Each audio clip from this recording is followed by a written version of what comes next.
Puji Tuhan, saudara yang dikasihi Tuhan. Ada haleluya, saudara. Puji Tuhan. Saudara, kita sudah menaikkan pujian yang luar biasa. Kita mendapat kasih karunia Tuhan. Bisa merayakan 100 tahun. Saudara, kita ada di situ. Dan itu tidak mungkin kita merayakan 2 kali. Kalau 2 kali berarti 100 tahun lagi. Puji Tuhan kalau ada yang masih hidup, ya bisa merayakan lagi. Ini satu momentum yang luar biasa, di mana saudara dan saya ada di dalam peristiwa yang besar. Saudara, pada saat ini saya akan menyampaikan tentang Paskah, saudara. Ya, Paskah. Seringkali kita merayakan Paskah hanya berkutat kepada peristiwa kematian dan kebangkitan, terus diulang-ulang dalam setiap ibadah perayaan. Tapi saat ini saya ingin menyampaikan isi hati Tuhan untuk kita hamba-hamba Tuhan di akhir zaman ini. Kita akan berangkat dari Ibrani 11, saudara. Ibrani pasal 11 ayat 28, saudara. Mungkin yang pegang LCD saya minta bantuannya untuk dibantu setiap ayat untuk ditampilkan, ya. Puji Tuhan. Ibrani 11 ayat 28. Saya jemput kita bangkit berdiri sekali lagi menghormati pembacaan firman Tuhan, saudara. Ya, Ibrani 11 ayat 28 kita baca bersama-sama pada hitungan yang ketiga. 2, 3. Karena iman maka ia mengadakan Paskah dan pemercikan darah supaya pembinasa anak-anak sulung jangan menyentuh mereka. Amin. Silakan duduk, saudara. Saudara yang dikasihi Tuhan, dikatakan karena iman maka ia mengadakan Paskah. Saudara, bangsa Israel mengadakan Paskah itu karena iman. Sebab secara manusia, kalau dilihat dari segi logika, apa kaitannya dengan pemercikan darah di ambang pintu dengan tidak atau matinya anak sulung? Sepertinya tidak ada kena mengenanya, saudara. Tapi ternyata iman dia betul-betul menyelamatkan. Semua anak sulungnya tidak mati. Karena iman dia mengadakan Paskah. Saudara, kita seringkali mengadakan Paskah bukan karena iman. Tapi karena tradisi. Karena sudah menjadi kebiasaan.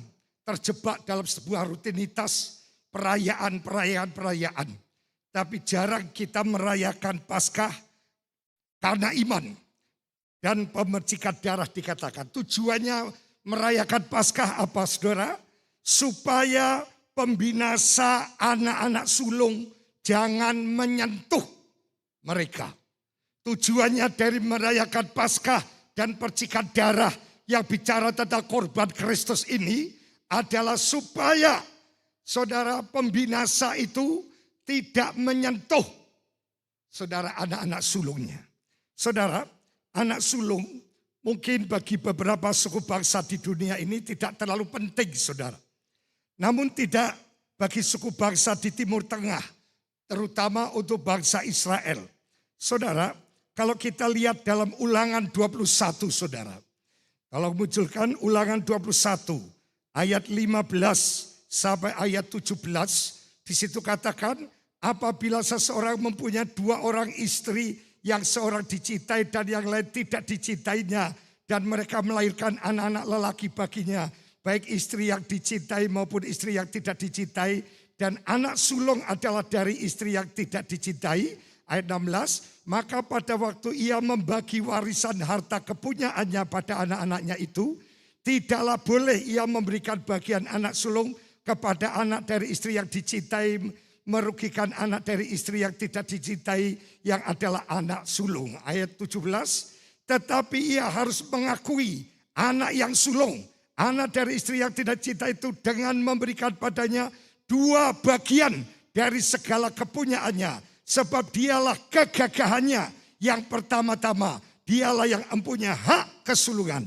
Jadi saudara, kita melihat di sini bahwa anak sulung itu memperoleh beberapa hak istimewa.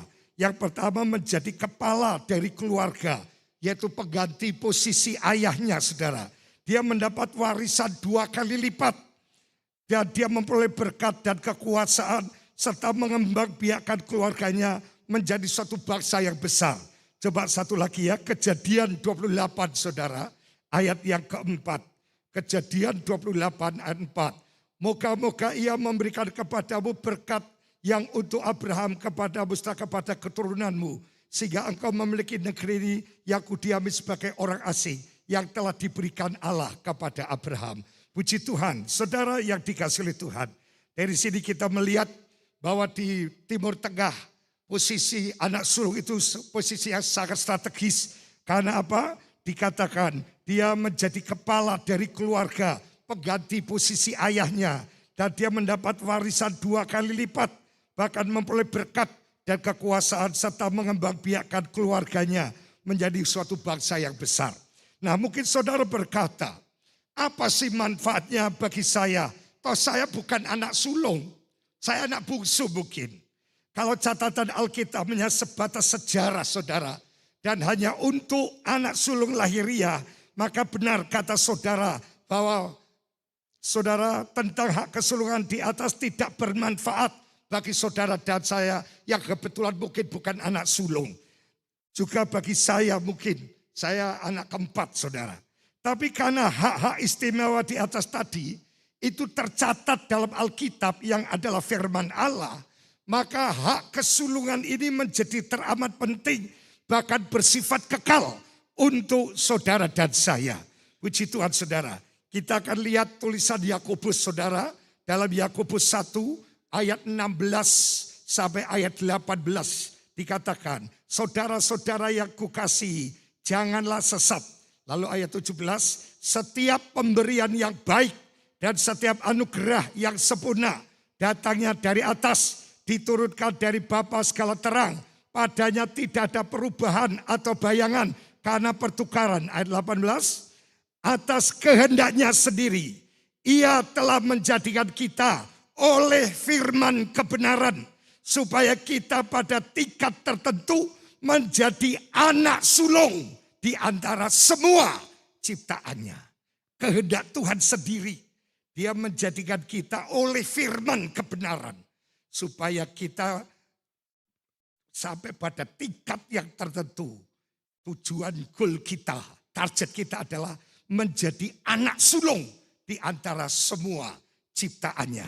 Saudara, jadi Allah Bapa itu sangat peduli saudara.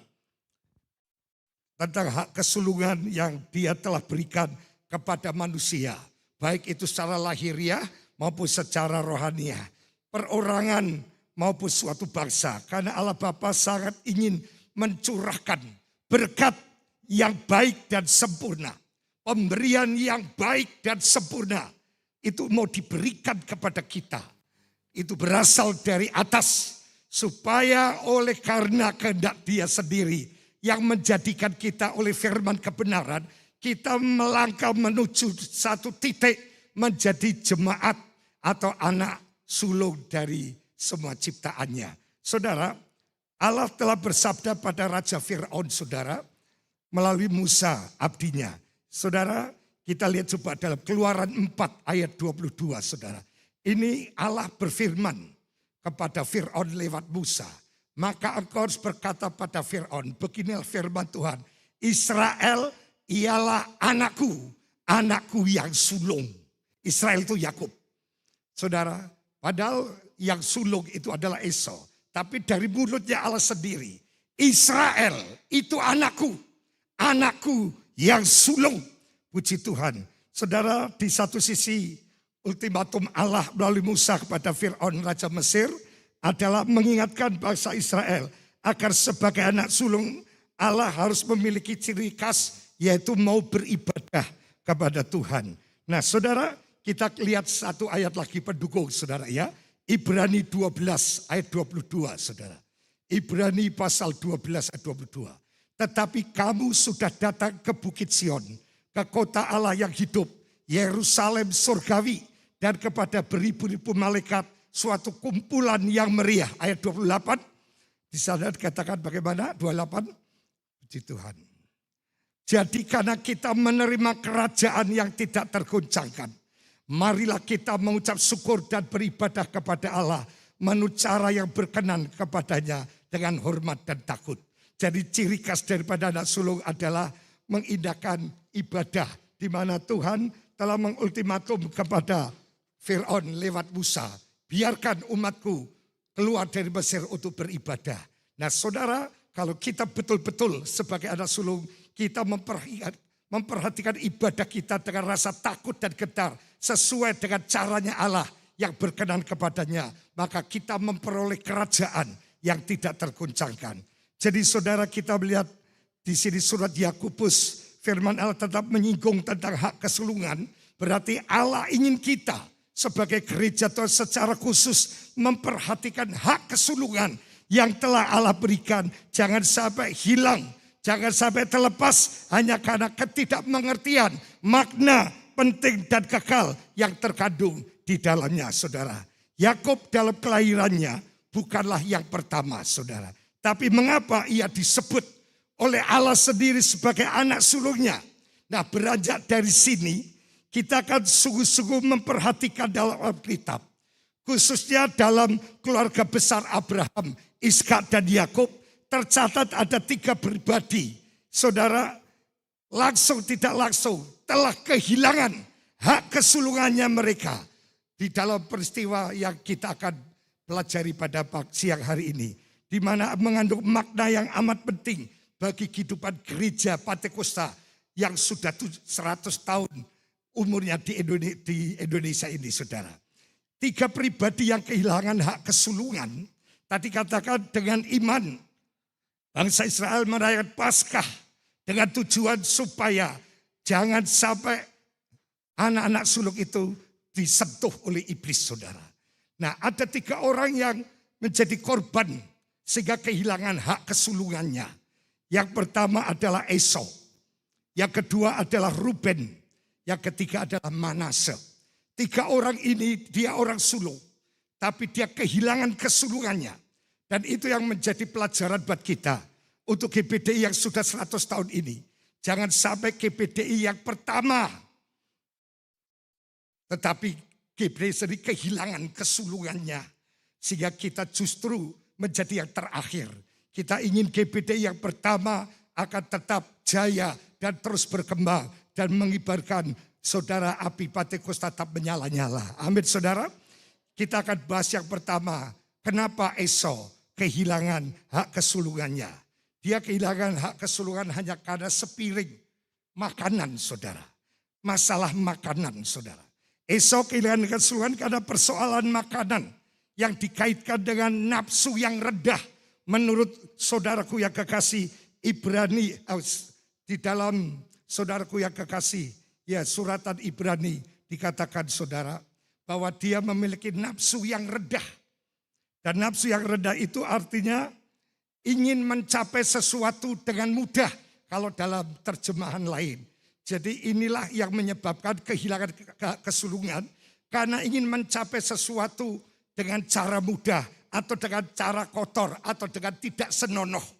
Kata Rasul Paulus, saudara, kita akan lihat dalam Roma 14, saudara, ayat 17 sampai ayat 20. Di situ kita akan temukan soal makanan. Sebab kerajaan Allah bukanlah soal makanan dan minuman, tetapi soal kebenaran, damai sejahtera, dan sukacita oleh Roh Kudus. 18. Karena barang siapa melayani Kristus dengan cara ini, ia berkenan pada Allah dan dihormati oleh manusia. 19. Sebab itu marilah kita mengejar apa yang mendatangkan damai sejahtera dan yang berguna untuk saling membangun. 20. Janganlah engkau merusakkan pekerjaan Allah oleh karena makanan. Segala sesuatu adalah suci, tapi celakalah orang jika oleh makanan orang lain tersadu. Puji Tuhan. Saudara, kita melihat Esau kehilangan hak kesulungan karena masalah makanan.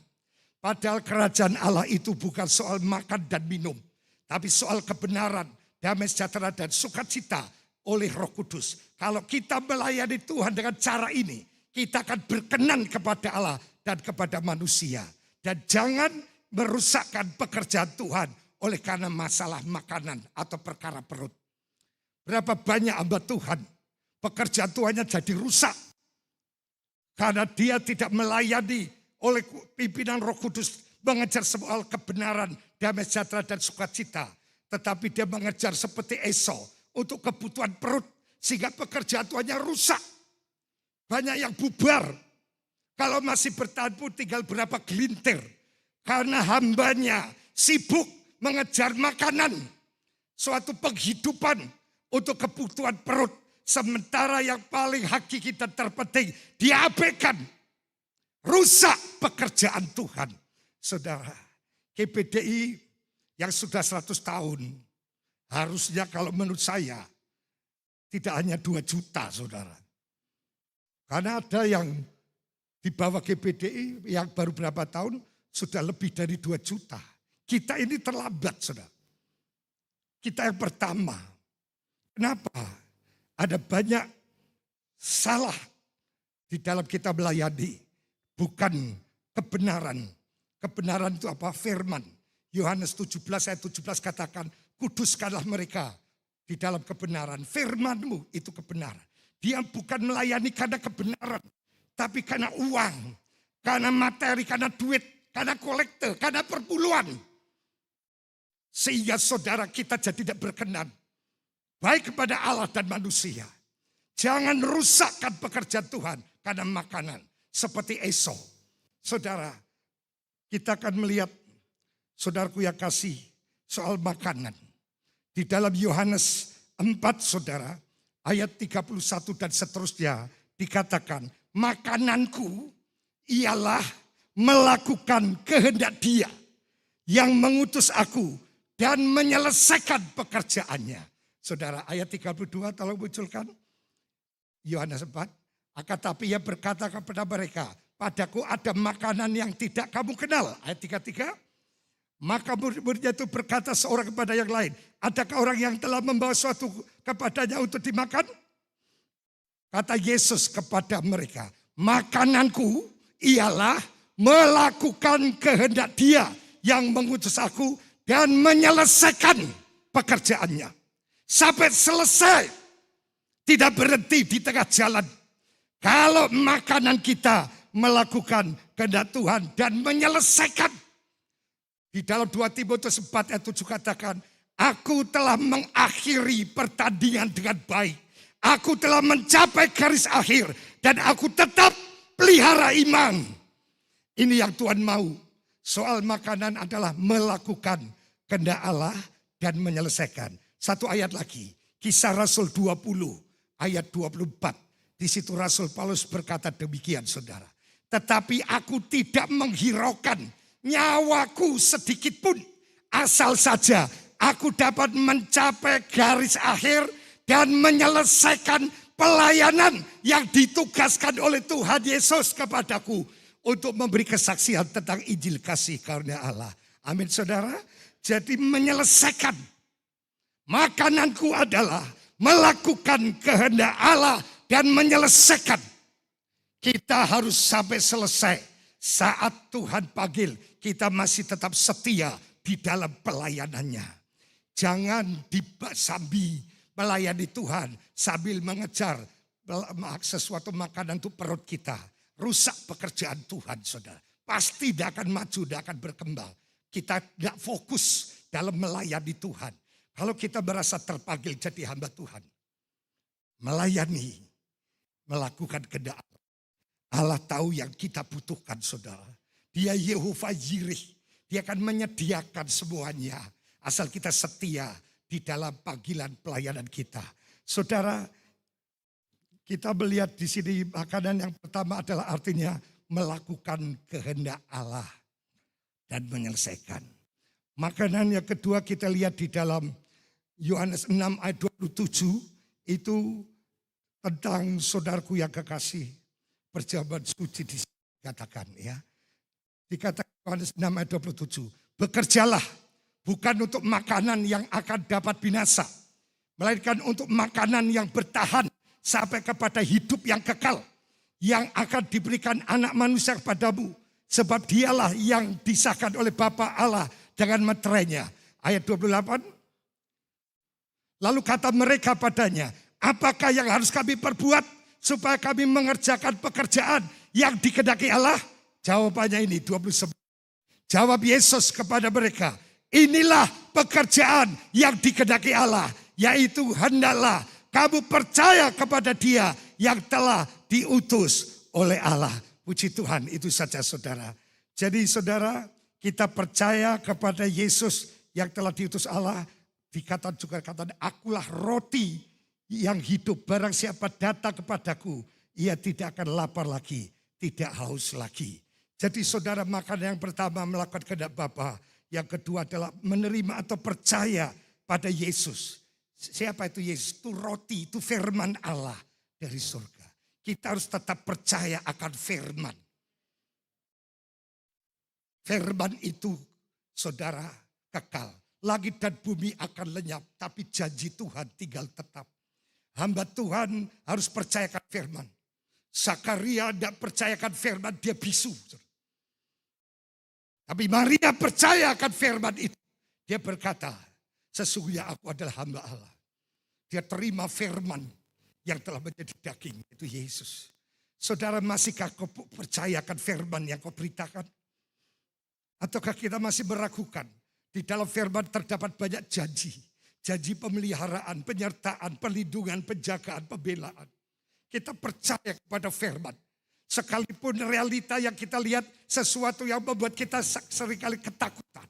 Tapi kita harus lebih percaya kepada firman yang berkata, sekali-kali aku tidak pernah membiarkan dan meninggalkan engkau. Tapi aku akan menyertaimu sampai kepada kesudahan alam. Itu firman saudara, amin. Kita harus percaya. Sekarang ini lebih banyak orang percaya kepada logika. Sehingga semuanya menggunakan kalkulator. Bukan menggunakan iman lagi. Firman Tuhan, segala sesuatu yang kita lakukan tanpa iman. Itu dosa. Bahkan tanpa iman kita tidak mungkin berkenan kepada Allah. Kita harus percaya kepada firman. Roti hidup itu saudara. Roti itu firman. Kita percaya akan firman saudara. Bahwa firman itu adalah Allah sendiri. Pada bulan pertama adalah firman. Firman itu bersama-sama Allah dan firman itu Allah. Jadi hal yang pertama saudara, kita harus melakukan kehendak Bapa kita, saudara, menjadi pelaku firman. Tidak semua orang yang berseru kepadaku Tuhan, Tuhan masuk surga. Tapi yang melakukan kehendak Bapa, dialah yang diselamatkan. Kadang-kala kita hanya sebagai pendeta yang menyampaikan teori. Tapi orang Jawa katakan jarkoni, iso ngajar, iso ngelakoni. Di mana kita tidak pernah jadi pelaku firman. Tetapi kita melakukan apa yang menjadi kehendak Allah. Kita pelaku. Yang kedua kita percaya akan firman Tuhan. Lalu yang ketiga makanan yang dimaksud adalah tubuh dan darahnya Tuhan. Tolong munculkan Yohanes 6 ayat 48 saudara. Yohanes 6 ayat 48. Di situ disebutkan saudara soal makanan itu. Yaitu bicara tentang tubuh dan darah Tuhan. Akulah roti hidup. Ayat 49. Nenek moyangmu telah makan mana di padang gurun dan mereka telah mati. Inilah roti yang turun dari surga. Barang siapa makan daripadanya, ia tidak akan mati. Terus, akulah roti hidup yang telah turun dari surga. Jikalau seorang makan dari roti ini, ia akan hidup selama-lamanya. Dan roti yang kuberikan itu ialah dagingku yang akan kuberikan untuk hidup dunia. Jadi saudara, makanan yang ketiga adalah makan dan minum tubuh dan darah Tuhan. Yesus berkata, akulah roti kehidupan yang turun dari surga. Barang siapa makan dagingku dan minum darahku, dia mempunyai hidup yang kekal. Inilah kaitan dengan penderitaan Yesus di atas kayu salib demi keselamatan umat manusia. Dan Tuhan mau supaya itu kita terima sebagai makanan yang sejati. Ini berita yang akurat. Kita percaya soal penderitaan kematian Tuhan di atas kayu salib. Kita percaya kuasa salib Tuhan. Memang berita salib bagi dunia suatu kebodohan. Tapi bagi orang yang percaya itu suatu kekuatan Allah. Kita mau percaya sebagai makanan. Yaitu kita pikul salib. Kita memakai sistem salib. Tuhan katakan melalui jalan yang sempit. Barang siapa yang mau mengikut aku. Dia harus menyangkal diri dan memikul salibnya setiap hari. Jadi sebagai hamba Tuhan. Kita harus penyangkalan diri. Kita harus mematikan daging dan hawa nafsu. Dalam Galatia 5 ayat 24. Barang siapa menjadi milik Kristus, dia sudah menyalibkan dagingnya, hawa nafsunya, dan segala keinginannya. Banyak kita yang melabelnya hamba Tuhan, tapi dagingnya, hawa nafsunya, hidup lamanya belum dimatikan. Tetapi saudara, makanan yang harus muncul dari hidup kita adalah melakukan kehendak Allah. Yang kedua saudara, kita percaya akan firman Tuhan yang kita beritakan. Dan yang ketiga, kita mau pakai sistem salib di dalam kehidupan itu jadi makanan kita tiap hari. Sekarang banyak hamba Tuhan menghindari salib. Maunya serba mudah, mulus, menghindar dari masalah. Saudara, salib seringkali dipakai Tuhan untuk kesuksesan kita. Untuk itu kalau kita kena salib, ini jadilah makanan kita. Ya, makanan hamba Tuhan GBD itu salib. Dinyek, dicaci maki, jadi keset. Itu biasa. Tetapi saudara, hamba Tuhan itu yang seperti itu sektinya bukan main saudara. Orang yang melawan itu kualat semua saudara. Kualat. Saudara, saya ingat waktu saya masih jadi pekerja di Sambangan saudara. Ada satu mahasiswa tahu-tahu masuk pastori saudara.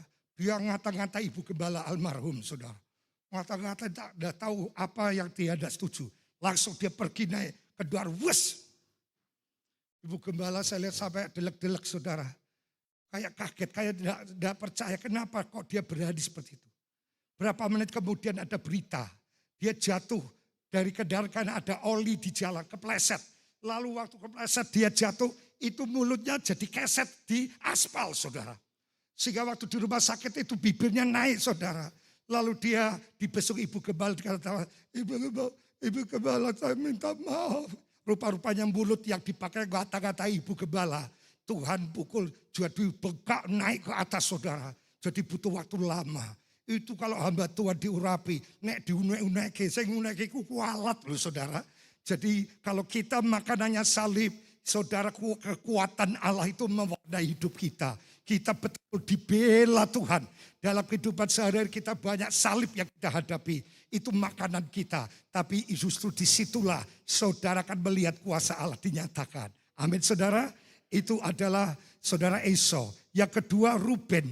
Ruben itu saudara kehilangan hak kesulungan karena persinahan. Gundeknya ayahnya ditiduri saudara. Lalu akhirnya ada nubuatan di dalam saudara Kejadian pasal 49. Di situ dikatakan ayat 1 sampai 4. Ruben yang tidak lagi menjadi yang sulung. Saudara, ada kesulungan itu bicara tentang hamba Tuhan, anak Tuhan atau gereja Tuhan yang akan diangkat Tuhan, yang akan jadi mempelainya Tuhan. Tapi akan gagal kalau dalam perjalanan hidup kita jatuh dalam soal persinahan. Jadi kekudusan itu betul-betul harus kita jaga. Jangan sampai kita cemari. Kita akan lihat dalam Ibrani 13 saudara ayat yang keempat. Ibrani 13 ayat 4 dikatakan. Hendaklah kamu semua penuh hormat terhadap perkawinan. Dan janganlah kamu mencemarkan tempat tidur. Sebab orang-orang sundal dan pezinah akan dihakimi Allah. Kita hamba Tuhan Pantekosta harus jaga kekudusan. Tanpa kekudusan tidak akan pernah melihat Allah. Kita tidak akan pernah lihat kebesaran Allah didemonstrasikan melalui pelayanan kita. Allah seperti tidur, tidak ada tanda-tanda hebat lewat pelayanan kita. Sehingga dunia tidak tertarik dengan GBDI kita. Karena tidak pernah berjumpa sesuatu yang dasar dan luar biasa. Karena apa? Kita hamba Tuhan kehilangan urapan, kehilangan kuasa. Karena kita tidak menjaga kekudusan hidup. Ruben kehilangan kesulungan karena dia berzinah. Kesucian itu harga mati bagi seorang hamba Tuhan. Begitu main-main dengan sesuatu yang najis, kita kehilangan kesulungan. Kita tidak akan menjadi jemaat yang akan diangkat Tuhan. Kita akan tinggal dan berjumpa dengan antikris. Kita harus betul-betul jaga kekudusan. Kekudusan itu tidak selalu saudara berjalan dengan perempuan lain, itu ketok moto. Sekarang kekudusan dilakukan karena saudara menonton di HP saudara. Saudara bisa sendirian menonton. Entah apa saya tidak disitulah. Disitulah kenajisan. Mulai menguasai kita. Karena kita mengikuti apa yang ditampilkan oleh dosa. Jadi saudara, HP itu penting, tapi HP itu pembunuh iman saudara kalau tidak hati-hati cara menggunakannya. Kita harus kudus saudara. Karena apa? Saya pernah saudara sedang nyari sesuatu, atau nyelip, muncul tiba-tiba tanpa diundang. Sesuatu yang sure. Ya, hamba Tuhan GBT kan sudah latah, darah Yesus. Darah Yesus.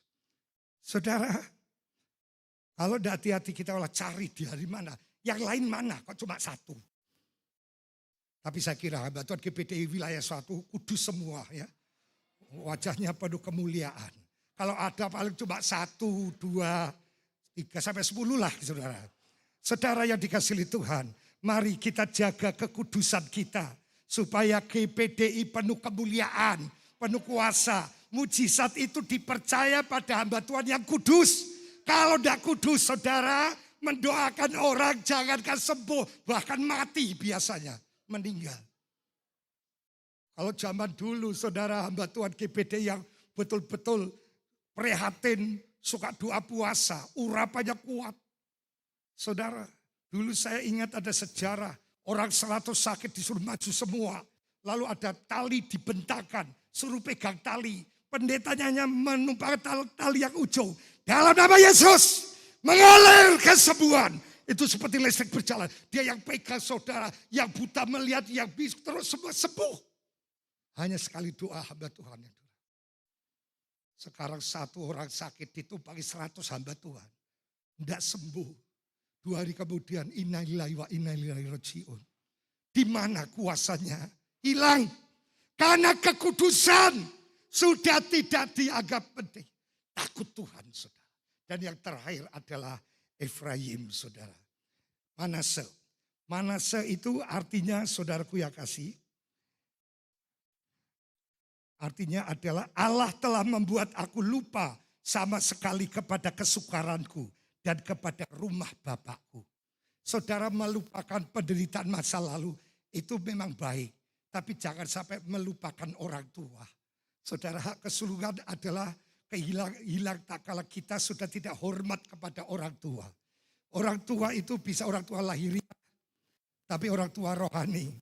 Saudara, jangan suka melawan ketua MD, ketua MD. Iya, saudara itu orang tua saudara, umurnya mungkin masih lebih muda. Tapi saudara, saya teringat suatu saya mendengar dari saat saya jadi pengerja saudara. Waktu gerejanya itu bangun saudara, sampai selesai ada ketua pembangunannya. Lalu masih ada orang nyumbang batu bata. 1 saudara truk itu. Lalu Bapak Gembalanya berpikir, pembangunan sudah selesai. Ini kalau numpuk pasti bisa jadi dilumuti. Lebih baik dijual, uangnya masuk kas pembangunan. Langsung dijual laku. Lah ketua pandetanya mungkin tersinggung. Lalu dia membuat surat kaleng saudara. Yang ngata-ngatai Bapak Gembala. Kemudian Bapak Gembala membaca, dia masuk gereja langsung. Dia buka, dia berdoa, Tuhan aku diunek-unek ke Tuhan, tolong. Tidak lama kemudian Bapak itu yang unek-unek lewat mulut dan menulis lewat tangan. Mulut dan tangannya itu jadi kusta saudara. Kusta. Dibawa kemana-mana tidak sembuh. Istrinya bilang, Bapak kalau tidak minta maaf sama Bapak Gembala, Bapak tidak akan sembuh. Hanya dia datang ke gereja mengaku dosa dan minta maaf, didoakan. Tidak lama kemudian kustanya itu kering. Kenapa yang kena kusta mulut? Karena dia ngata-ngatain. Kenapa? Tangan kanannya, kan untuk nulis. Hamba Tuhan yang diurapi Tuhan. Tidak bisa dibuat main-main. Tapi hari-hari ini banyak hamba Tuhan yang dipermainkan. Sepertinya kalau tidak ada balasan dari Tuhan. Sepertinya Tuhan tidak bela. Coba kita introspeksi diri. Masihkah wibawa Kristus, kuasa urapan Tuhan ada pada kita. Karena barang siapa yang mengusik, hamba Tuhan dia sama mengusik biji matanya Tuhan. Kesaktian hamba Tuhan GPDI perlu dipulihkan. Sebab itu sudah hilang dan tidak ada lagi kita temukan. Kita lebih banyak mengisi otak kita dengan ilmu. Tapi kuasa urapan itu sudah tidak ada. Sehingga kesaktiannya tidak muncul. Sehingga sepertinya kita sama saja dengan orang-orang awam. kita harus seperti hamba Tuhan di Alkitab. Seperti Elisa yang dikatakan, hei gundul, turunlah kamu. Dikutuk semua kena beruang, 42 anak mati. Hanya karena apa? Ngenyek hamba Tuhan. Kebetulan hamba Tuhannya itu saat itu gundul. Jadi rupa-rupanya budak itu bukan hanya zaman sekarang. Zaman dulu Nabi ini juga budak, saudara. Nah, lalu dinyek, saudara. Jadi karena dia urapan, datang beruang 42 anak dicakar mati. Ya. Jadi kebutakan termasuk saya ini juga korban buta, saudara. Dulu saya rambutnya ketel loh, saudara. Mungkin yang pernah ketemu saya tahun 87, rambut saya, ya kalau budaknya di depan gini, ini mikirkan masa depan, saudara. Ya, kalau yang di belakang sini budak, itu memikirkan masa lalunya. Tapi kalau budak semua, itu korban globalisasi, saudara. Budak semua, ya, saudara, puji Tuhan. Tetapi itu tidak jadi, saudara, yang penting urapannya itu harus ada, saudara. Semakin urapan mengkilap, saudara. Haleluya. Kuasa Tuhan, luar biasa. Menyala-nyala di atas mimbar. Mari saudara, kemudian kita melihat di sini, dia melupakan orang tuanya, maka hak kesulungannya diganti. Lalu yang mendapatkan adalah Efraim, saudara. Efraim itu artinya Allah membuat aku mendapatkan anak atau berkembang biak dalam negeri kesengsaraan. Jadi justru waktu sengsara dia berkembang. Tuhan mencari tipe-tipe hamba Tuhan, anak Tuhan seperti hak kesulungan. Dilihat dari mentalnya, yaitu tahan bantingan dan militan. Dia tidak mudah menyerah sebelum perang. Dia adalah orang yang tetap berkembang sekalipun dihimpit dengan banyak kesukaran. Firman Tuhan, kesukaran itu justru membuat kita semakin kuat, semakin dahsyat. Mungkin ada di antara kita yang sudah mulai melemah, tidak kuat. Gara-gara COVID betul-betul berdampak dalam pengembalaan. Lalu kesukaran itu mengakibatkan saudara gelokro, patah semangat, down. Itu bukan tipe anak sulung. Anak sulung semakin dihambat, dia akan merambat, saudara. Semakin ditekan, dia akan semakin bangkit. Jadi tipe hamba Tuhan, anak Tuhan yang militan, yang tahan bantingan. Yang kuat karena dia percaya bahwa Tuhan tidak akan mengizinkan pencobaan melebihi kekuatan kita. Ketika hal ini penyebab yang membuat kita kehilangan. Yang pertama, kita sudah tidak fokus kepada panggilan. Kita mengejar satu pekerjaan yang hanya untuk kepentingan perut. Mari, makanan kita adalah melakukan kehendak Bapa. Makanan kita percaya akan firman. Makanan kita adalah kita pakai sistem salib dalam setiap kehidupan kita. Jadi makanan sehari-hari. Kita percaya kalau Yesus menderita lalu dimuliakan, kita pun akan dipermuliakan kalau kita menderita karena Kristus. Dan kita saudara jaga kesucian. Jangan sampai persinahan, perselingkuhan, bahkan kenajisian, percabulan. Itu mendiami kita. Kita akan kehilangan urapan. Tidak ada kuasa yang membuat pekerjaan Tuhan tidak berkembang dan maju. Lalu yang ketiga, kita jangan menjadi orang yang lemah, yang mudah mundur hanya karena masalah yang kita hadapi. Semakin masalah ada, kita semakin berkembang. Karena dengan Tuhan kita cakap menanggung segala perkara. Dengan Tuhan kita mampu. Kiranya Tuhan memberkati kebenaran firman Tuhan saat ini, saudara.